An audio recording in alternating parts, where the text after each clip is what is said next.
Magandang umaga, Pilipinas. Live mula sa Pag-asa DWST. Narito na po ang latest sa lagay ng panahon. Mga kababayan, makakaranas po ng mahihina hanggang sa katamtamang pag-ulan ang Cagayan, partikular po dyan sa may Santa Ana, Sanchez Mira, Santa Pracedes, Lalo, Alyacapan at ganun din po sa may Pagudpod, Ilocos Norte at mararanasan din po ang mga pag-ulan sa may Apayao, partikular po dyan sa may Kalanasan at Pudtol. Inilabas po itong advisory kanina nga 8:10 ng umaga at posible po magtagal ang mga pag-ulan sa loob ng 1 hanggang 2 oras. Samantala, update naman po tayo kaugnaya kay Typhoon Ruby kaninang alas 7 ng umaga. Huling namataan po ito sa layong 230 kilometers east-northeast ng Borongan, Eastern Samar. Taglay pa rin ang lakas ng hangin na sa 195 kilometers per hour at ang pagbugso na aabot po yan sa 230 kilometers per hour. Patuloy po ang kilos nito pakanluran sa bilis lamang na 10 kilometers per hour. Inaasahan po na mamayang gabi o kaya naman ay bukas ng umaga ay maglandfall na o tumama na ito sa kalupaan ng Eastern o kaya naman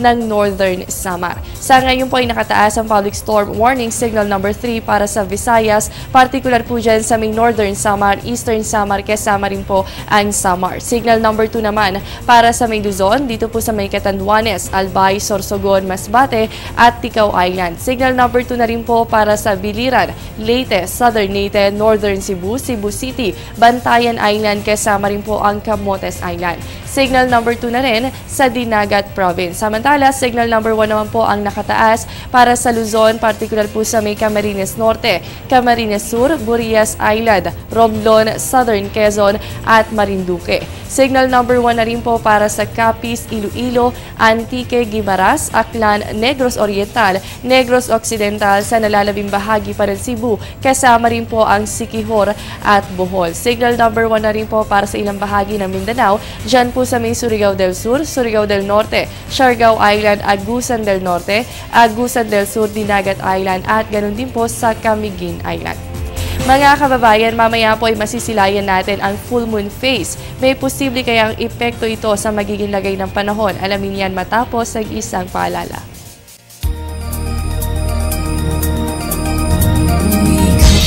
Lives of all the people, the news that you read comes alive in each page. We are committed to make your lives better.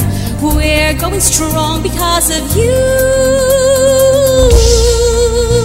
Cebu Daily News, Cebu Daily News.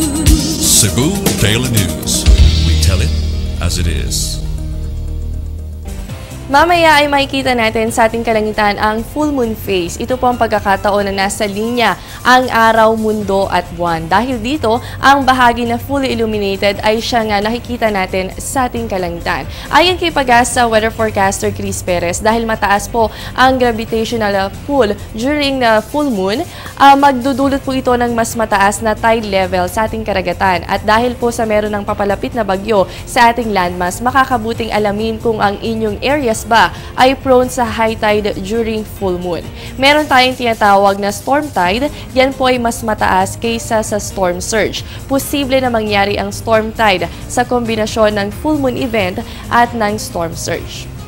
At yan muna ang latest mula dito sa Pag-asa DWST. Manatiling nakatutok sa Panahon TV Express kung saan walang pinipiling panahon ang pagbibigay impormasyon. Ako po ang inyong nakasama, ang inyong weather body Jessie Basco na nagsasabing walang dadaig sa taong may alam at laging handa. Magandang umaga.